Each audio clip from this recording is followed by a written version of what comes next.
Do you even notice when I'm not here? How does a birthday dinner end with papers in my hand in a public lobby? Why did my husband go silent for weeks after I said it was nothing and everyone laughed? What happens when a woman like me is so sure she is right that she misses every quiet sign that he is building a lawful exit? Before we dive deeper into this story, I have one small request. Please subscribe, drop a like, comment, and hit that hype button to boost this channel so more people can discover these incredible stories. I'm Ligeia Morven, 31, and I plan beautiful nights for other people. I tell myself I deserve the same sparkle. My husband, Deacon Hale, 33, prefers quiet dinners and early bedtimes. He says peace matters. I say appearances matter more. My ex, Adrian, owns a bar and knows how to read a room. He said he missed my laugh. I said we were just friends now. I arranged Deacon's birthday week like a campaign. Rooftop buzz first, family table next, soft home shots to close. Deacon asked for something small. I told him a big night would help my brand and help him look loved. My mother called me passionate. His mother warned about boundaries. I smiled and said everything was under control. At work, my manager asked for caution. I said the rooftop was strictly personal. Friends shared throwbacks with Adrian. I said algorithms were messy. Deacon grew quiet and organized. He set separate mugs on the counter. He placed a thin binder on the desk. He said he would be on time. Then he said he had a personal meeting. I told myself he liked to dramatize. I told myself I could hold two worlds without dropping anything. I woke before the alarm and decided the birthday week needed a shine. I brewed coffee and staged the counter like a photo. 2 mugs, 2 plates, the good jam, the knife at an angle. I thought the grid would love this neat calm. Deacon came in with that quiet face he used when he already made a decision. He asked if we could keep the dinner small. I said a small dinner would look like we had no friends. He said peace would feel better than noise. I said noise was the point, because noise looked like love online. I slid the phone across the counter and showed the draft caption. He said captions did not make marriages. I laughed and said he was dramatic before 9. I planned the week like a job. Rooftop night first, family table next, soft home shots to close. I said all parts would show him as relaxed and adored. He said he wanted only the family part. I said people expected more from me because of my work. He said strangers did not pay our rent. I said clients did and clients watched. When he did not answer, I filled the silence with tasks. I set the mugs far apart to keep the picture balanced. I told myself the space was design, not mood. I sent a message to the restaurant manager about candles and angles for the cake. Then I messaged Adrian because logistics were easier with him. He knew staff and bands. He said he could secure the corner table for the rooftop warm-up. I said that would help and said he should swing by the birthday dinner to say hello. He sent a short reply with a smile I could imagine. I told myself I invited him to keep things smooth. I told myself it was mature to be friends with someone who once knew me well. I told myself Deacon would thank me when the videos came out nice. Deacon took his coffee to the sink and stood with his back to me. I said we needed to align on the guest list. He said he preferred only immediate family. I said the list was already moving, and I could not halt momentum. He asked why my ex was in the group chat again. I said Adrian understood venues and was helping because he owed me favors. Deacon said favors from an ex cost interest I could not see. I said I could see everything. I said I had control. I said he should trust me because I knew the show. He put his mug on the far counter and wiped a dry circle no one else would notice. He opened his phone and swiped a notification away. I saw the calendar line before it vanished. It read, Downtown, 3:40 p.m. He did not explain, and I did not ask. I told myself it was an errand for his car or his job. I told myself he liked to name simple tasks like meetings to feel important. He took the keys and turned his car in the garage so the nose faced the street. I said that made no sense. He said it made mornings easier. I said it looked like a getaway pose. He did not answer and left for work early. I spent the morning pushing posts into drafts. I wrote captions about joy and good men and inside jokes. I added a filter that softened edges. I scheduled a teaser for the rooftop. My manager sent a message that sounded friendly and sharp at once. She asked for caution. I told her the rooftop was personal and would not touch the client. She said we should never mix. I said the world already mixed, and my brand did well because I knew that. She said we would discuss later. I set my phone face down and told myself she respected results in the end. By noon, my mother called and asked if Deacon was being supportive. I said he was moody and stubborn. She said men who liked quiet needed steering. She said I had a strong spirit and must not shrink. I said I agreed. My brother sent a text with 3 ideas for props. He said sparklers would crush. He said louder was always better.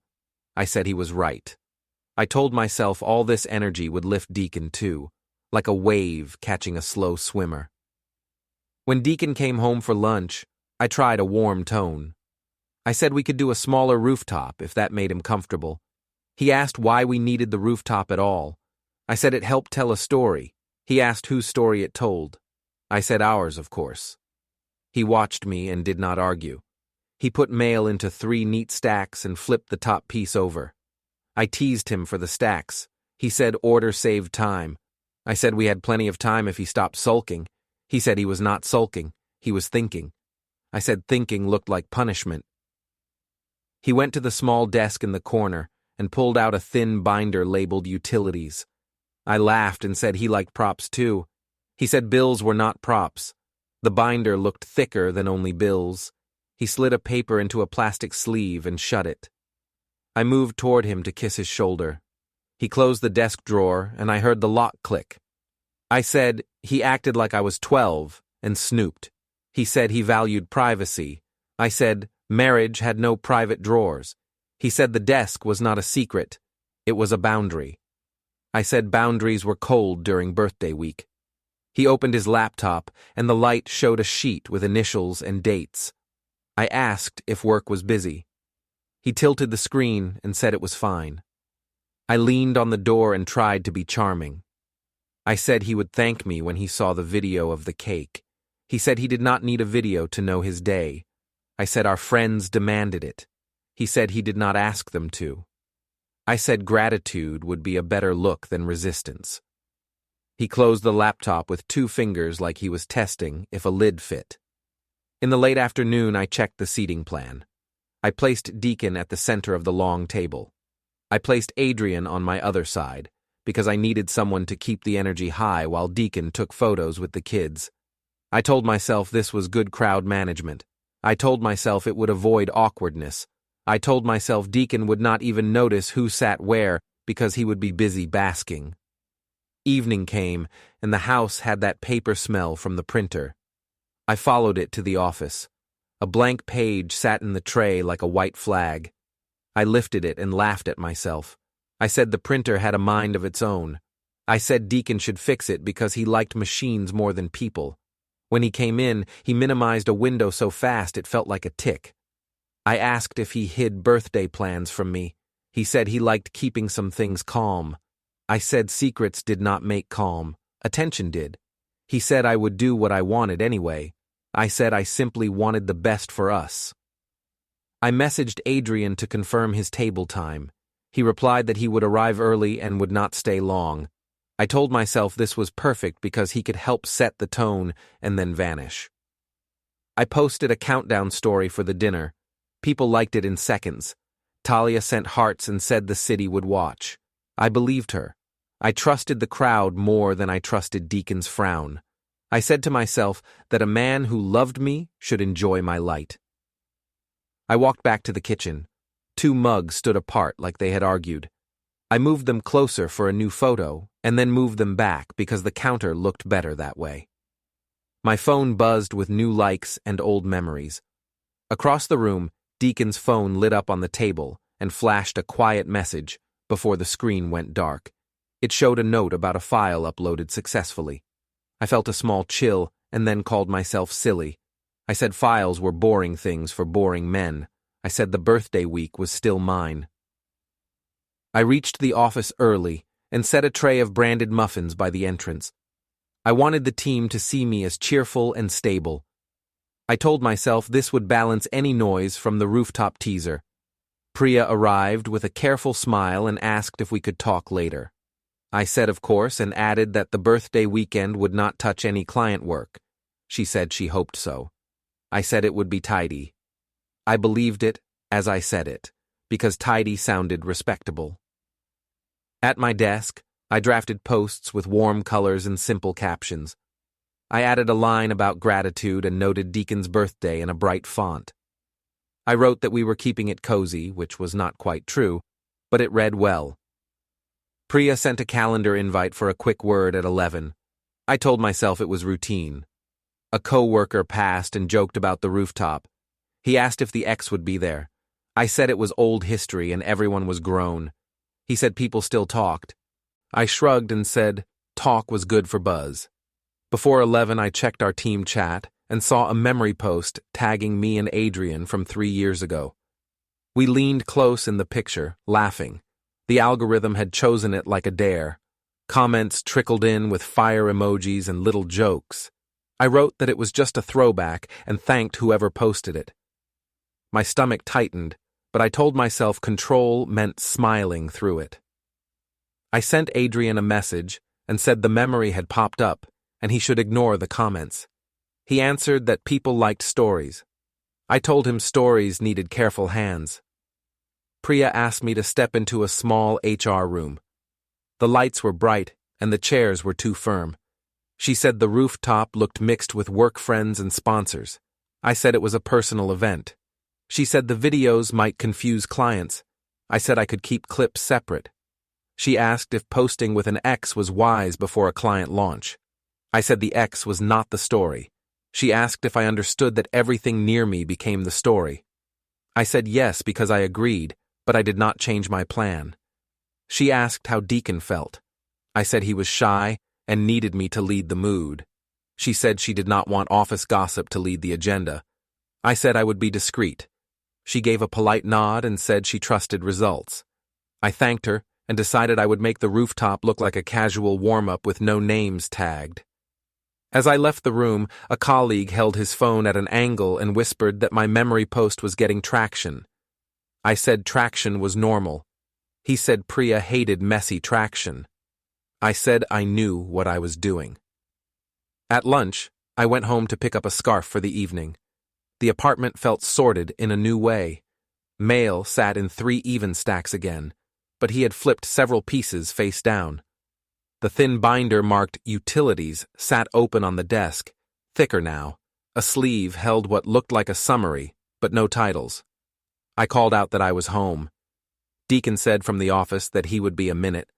I said I needed my scarf and asked if he wanted anything. He said he had a personal meeting later.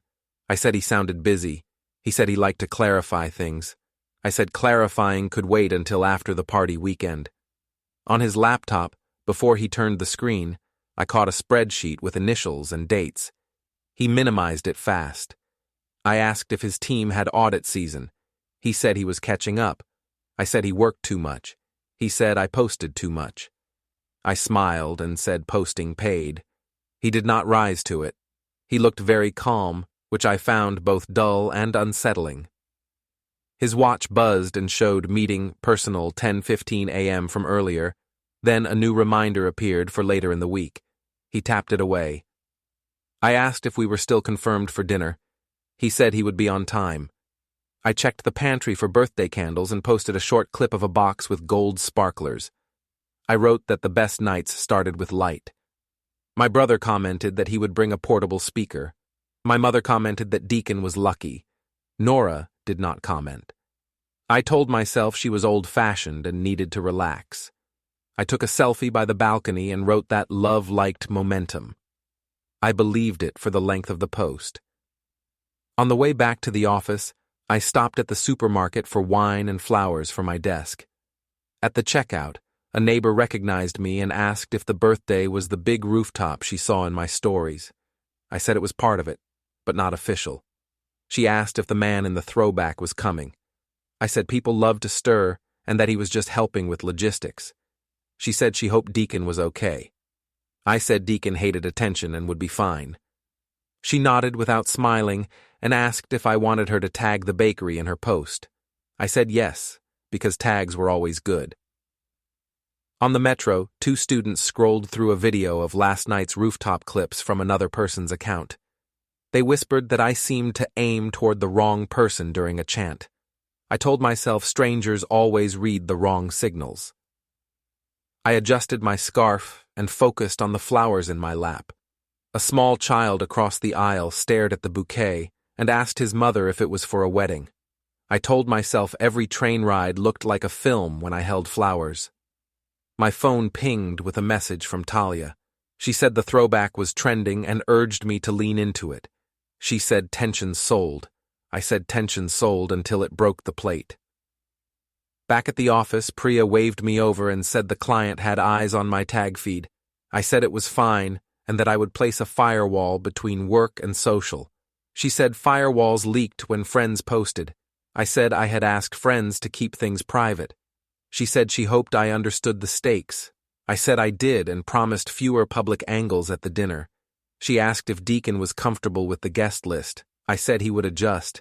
She said forcing comfort did not create it. I said agreement would come after the content looked good.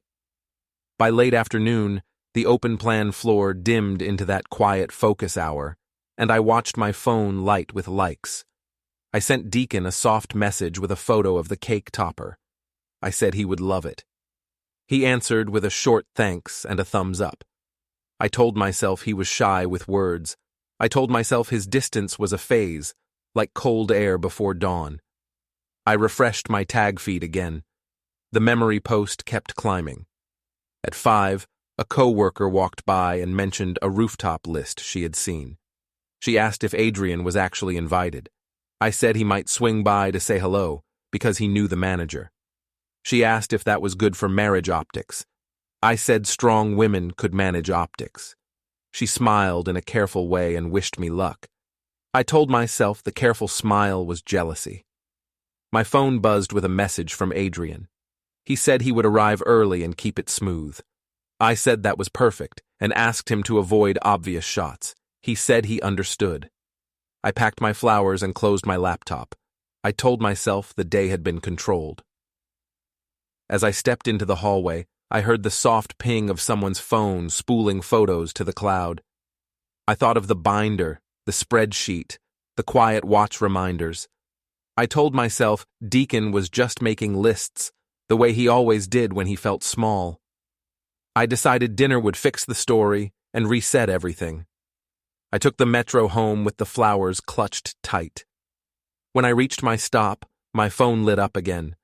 The group chat blasted a new auto slideshow that stitched the throwback with clips from the rooftop and a shot of Adrian leaning near me on the smoking patio. The caption read that some people never change. My manager added a line asking to keep this clean for the client. I watched as comments multiplied in seconds. I arrived at the rooftop early with a tote full of confetti poppers and name cards cut to look casual. I told the host the table should face the skyline because I wanted the city behind our glasses. I said my husband liked simple views. The host nodded and mentioned that my ex had already texted about lighting. I said the ex knew bars and sometimes helped me for old time's sake. I told myself this coordination was harmless and smart. I checked the bar menu and decided which colors would match my stories. I wanted Deacon to look golden. I wanted me to look inevitable. Friends drifted in, talking about the memory post and the last clip from the smoking patio. They asked if Deacon would relax tonight. I said he would be fine, and he trusted me to run the mood. Someone asked if Adrian was really coming. I said it did not matter because this was about celebration, not history. I adjusted place cards and set Deacon's at the end of the table, then changed my mind and pulled it center. I said balance was key. Deacon arrived with a careful smile and a small wrapped book under his arm. He said he would stay an hour and keep it low. I said we could leave whenever he wished. I did not mean it. I placed the book by my wine glass and snapped a picture for later. He looked at the cameras around us and said we should remember to be present. I said being present could include holding a phone. He did not argue. He ordered sparkling water and stood a step apart, which I read as stubbornness. I told myself that distance made me the star. Adrian walked in like a cue. He hugged two people and waved at me from a polite space. He asked if I needed anything. I said he could help the server with the first round and keep the energy light. He said he could. I said the videos should show joy, not chaos. He agreed and parked himself near the end of the table. I felt relief that he understood staging. When more friends arrived, someone called for a pre-toast. They asked me to say something about love and longevity. I said we were celebrating growth and choosing joy, and I gestured to Deacon with my palm open. People clapped, but their eyes were on my face and the skyline, not on him. I noticed his shoulders drop in the way they did when he wished to be anywhere else. I told myself he would feel better after dessert and attention. I believed it for a minute. Phones rose like a flock. The chant for a kiss started, loose and teasing. I moved to Deacon with an exaggerated smile so the pictures would look perfect. He leaned in but kept his hands to himself, which read oddly on camera. I felt the moment slipping and tilted my head toward the crowd, playing to them. Adrian stood behind a group, laughing with the server. The chant changed shape and pushed the energy toward me alone. I lifted my glass and diverted it into another toast about friendship. The noise softened into relief. We shifted to the smoking patio where the air felt cooler and the light made skin look clean. Deacon stayed inside by the railing, watching the city. I told myself he needed quiet and that it was generous to give it. Adrian stepped closer to ask about the dinner seating plan. I said I wanted him near me because he cheered people up. He said he did not want to create trouble. I said there was no trouble when adults were calm. He smiled in the way that reminded me of old summers, and I let the softness sit between us for 2 seconds longer than needed. Someone nearby started recording because people recorded everything. I told myself it was just another tiny clip in a flood of clips. Inside, I saw Nora's name flash on Deacon's phone as a text. He answered with a short mark and placed the phone face down. He refused champagne, which made my friends whisper that he wanted to control the vibe. I said he had work early, and I said, that was admirable. They smirked like they did not buy it.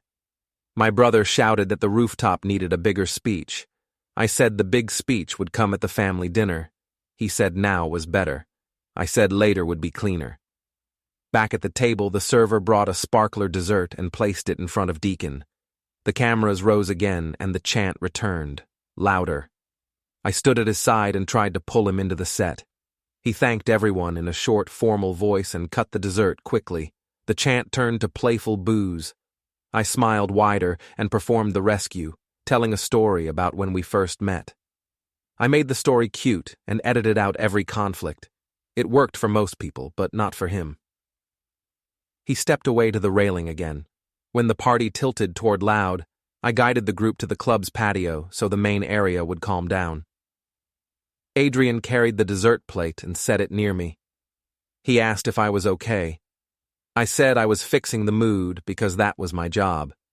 He said I was good at it. I said Deacon would be grateful once the weekend posts pulled nice comments. He looked like he wanted to argue and then did not. I read that as agreement. We left in 2 streams. I walked with Deacon home, not speaking for a block so I could check reactions. He said silence was not a punishment, it was a choice. I said he was reading too much into a fun night. He said fun could be private. I said private fun did not grow brands. He did not argue. He unlocked the door, and I heard the faint beep of something from his office, like an app starting or stopping. I asked if the printer was still misbehaving. He said the house worked fine. I said my ears were sensitive. In the office, his desktop looked unnaturally clean. The screen showed folders labeled Archive A and Archive B. I asked if he had embraced minimalism. He said order helped him think. I said order drained color. He said color without order bled. I waved the comment away, took off my shoes, and set them beside his carefully lined pairs. He slid a drawer shut, and the lock clicked. I said he was acting like I could not be trusted in my own home. He said he wanted his work table neat. I said the table looked like a stage. He said I liked stages. I went quiet because he was right. I checked my phone and saw a new calendar reminder flash on his screen from across the room. Downtown, 8:05 a.m. He tapped it away as if it bothered him. I told myself he needed a haircut or a battery replaced and liked to label errands like they were missions. I followed the paper smell to the printer. A blank page sat in the tray again. I said the machine wanted attention. He said it was idle. I said it spat at me when I walked by. He said it must like me. I decided not to push. The next morning, I went to the gym locker room to meet Talia. She said the rooftop clips were already being stitched by people I did not know. She said this was good because it meant reach. I said reach without control looked messy. She said messy sometimes sold better. I said messy made Deacon withdraw. She said withdrawal could be staged as mystery.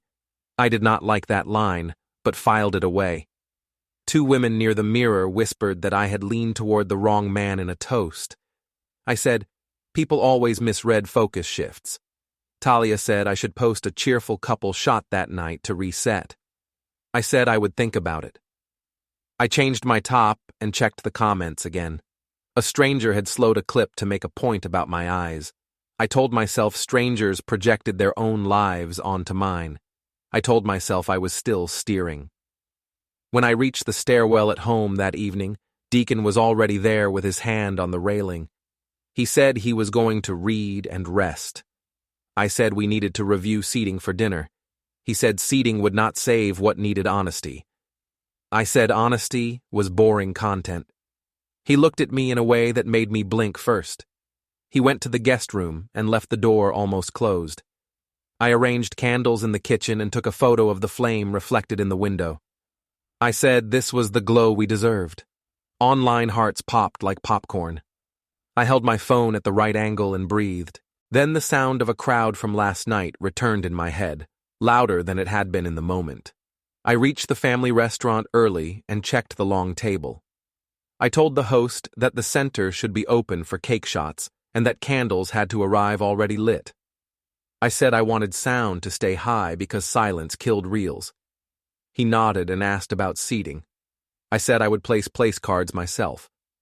I put Deacon at the center with 2 empty chairs beside him to show importance. Then I put my card to his right. I put Adrian to my right to keep the energy bright. I told myself this was crowd control, not risk. I told myself Deacon would be too busy greeting family to notice adjacency. My mother breezed in with a gift bag and asked where the fun people would sit. I said fun sat near me. She laughed and said I knew how to host. Nora arrived with a small box wrapped in plain paper and a steady face. She said a quiet hello and asked if Deacon wanted anything simple. I said he would be fine. She glanced at the seating and did not comment.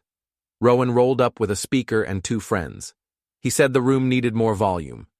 I said we would build it slowly. He said slow was for church. I ignored him and checked the light.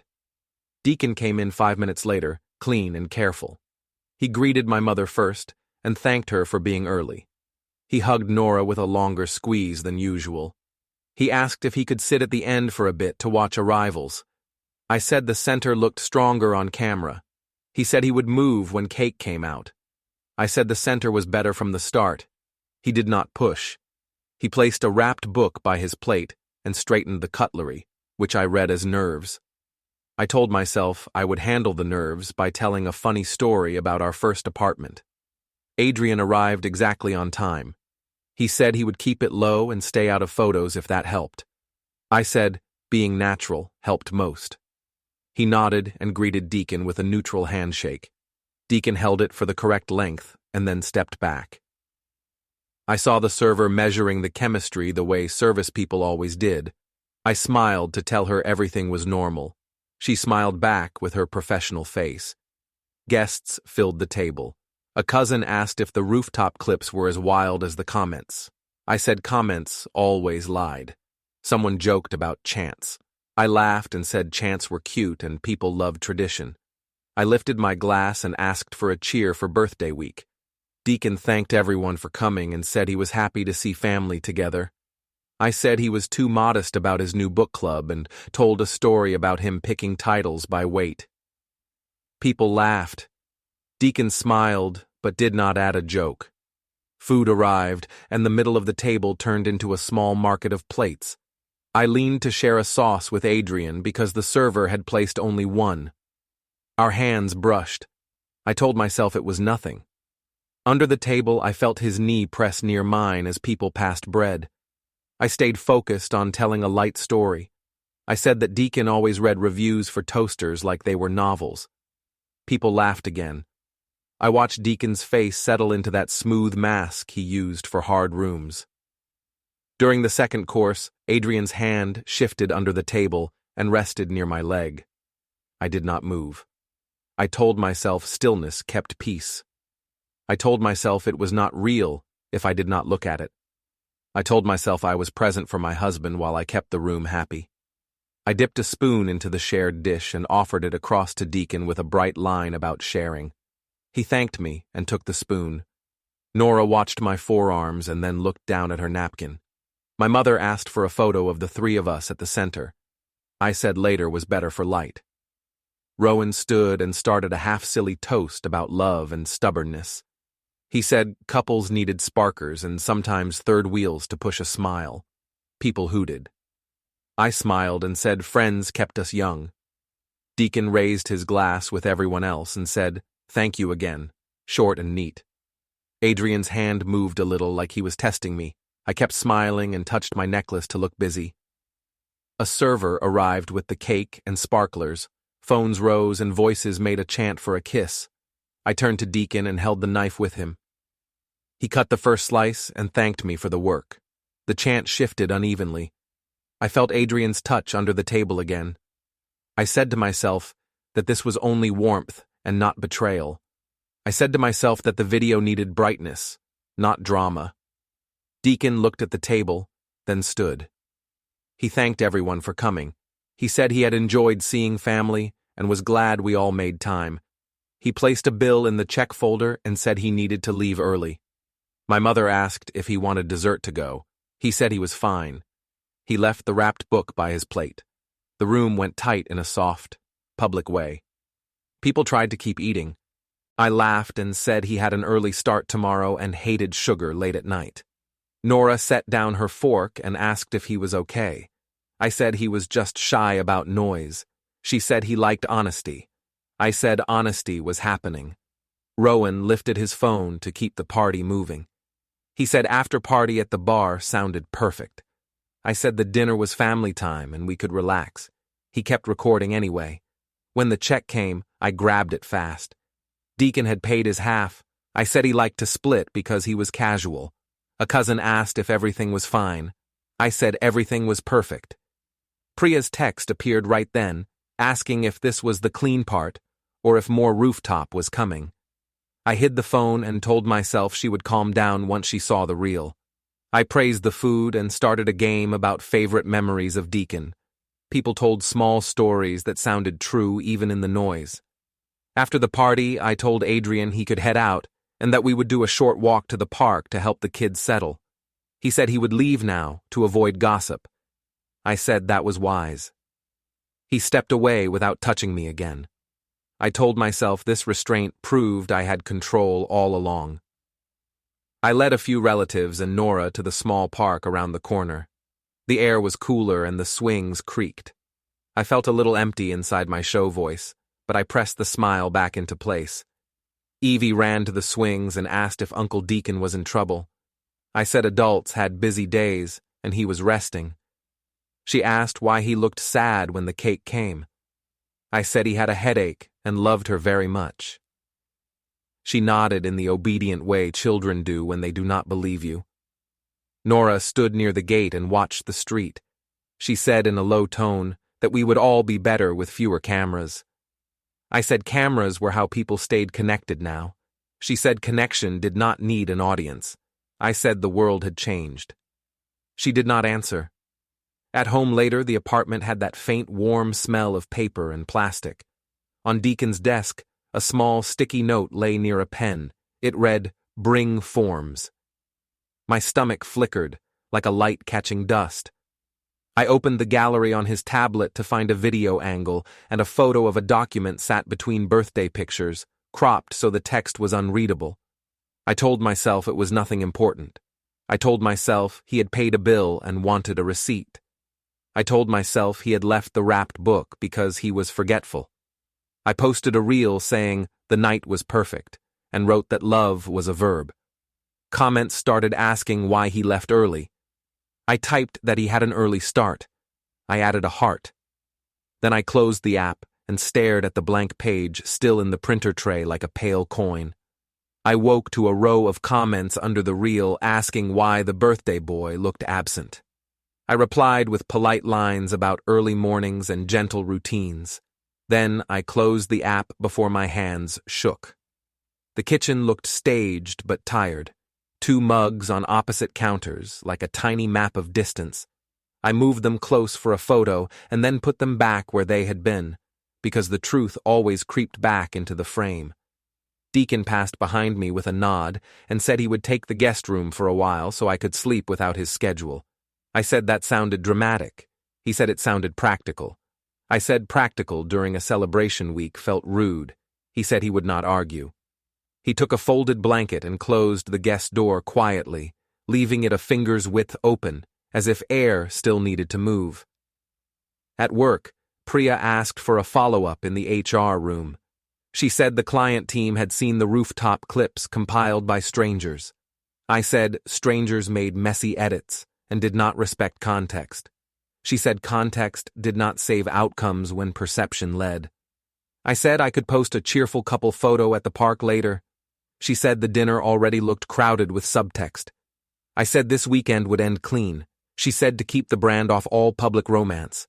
I said of course, and thanked her for caring. I tried to sound grateful and mature. I told myself she would appreciate results once I posted a steady series about gratitude. In the co-working lounge across town, I grabbed a corner table to triage comments. Ben from Deacon's office spotted me before I could look busy. He said Deacon had booked a floating desk there lately. I said he liked variety. Ben said he admired how Deacon handled pressure. Then he nodded toward the far window. Deacon sat with his back to us, calm and arranged, a neat stack of binders divided into home, auto, bank. He placed a thin envelope beside a laptop and checked a small list on paper with initials and dates. I watched him slide a USB stick from under a taxes folder and tape it to the inside of a notebook cover. Ben said it looked like Deacon was sorting the big picture.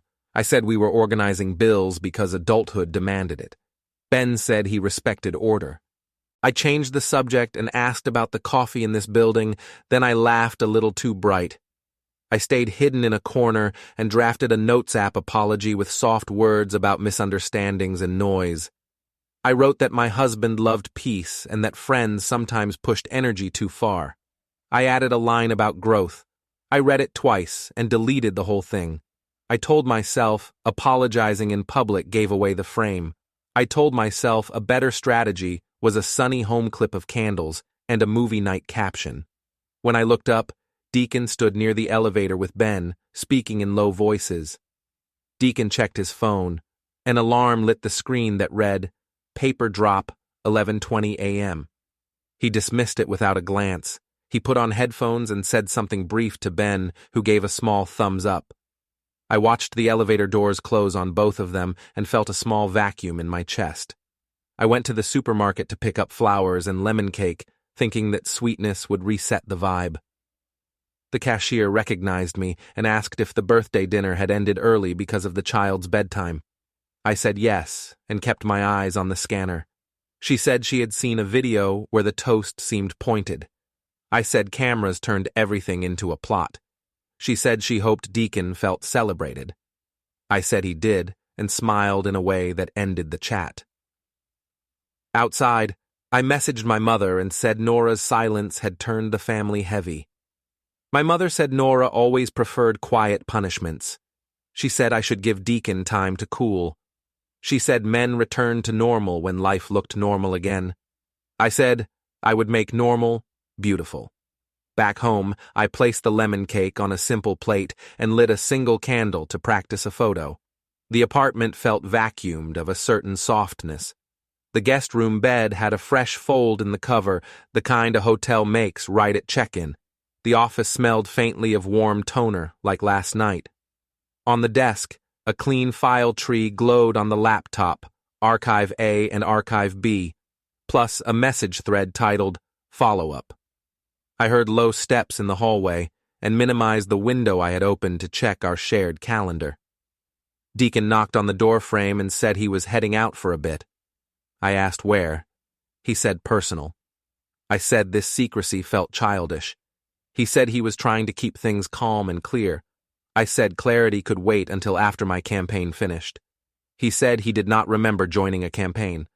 I told him we could take a quick couple photo for the park tonight to change the story. He said he did not want to participate in a story. I said then at least he should stop standing apart at events, because it made me look unloved. He said he had not signed up to be content.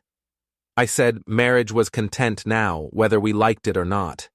He said he would prefer we remember we were people. I said the internet was full of people and loved us. He went quiet and looked tired, like the light inside him had dimmed to a line. He picked up the thin envelope from the desk and slid it into a bag. I tried to make a joke about spy games. He said nothing and checked the door lock to the guest room, then left the door half open. In the afternoon, Priya called again and asked if a planned rooftop after-party story had been removed. I said I would pivot to a charity event recap instead. She thanked me and said the client would like the pivot. I said I was always flexible. After the call, Talia pinged with tips, saying the only path now was to make Deacon chase me. She said I should post a flirty street clip with Adrian as a shadow, then reveal the husband later for payoff. I said that sounded risky. She said risk made numbers sing. I typed that numbers were not everything and then deleted it before sending because I did not believe it. Evening pulled the sky flat gray. I waited for Deacon with 2 mugs ready, side by side this time. He came in without looking at the counter and placed his keys with an unfamiliar small key on the ring. I asked if he had rented a storage unit. He said he had organized some things. I said organizing felt like punishment. He said organizing felt like preparation. I said I hated how that sounded. He said he understood. He filled both mugs and then moved his to the far counter, as if the space between us had measurements now. I tried one more charm offensive. I said we could take a weekend trip to the beach promenade and reset. No cameras, just us. He said he appreciated the idea but did not accept the frame of reset without repair. I said he was making a simple mood into a legal document. He watched me very carefully, like a person making sure the door was truly closed. He said we would handle matters properly. I asked what that meant. He said it meant calmly and within rules. I said rules were cold. He said cold was better than chaos. I said he was threatening me with words. He said he was informing me of his boundaries. He put his mug down and checked his phone. A calendar card lit and faded. Meeting. Personal 4:25 p.m.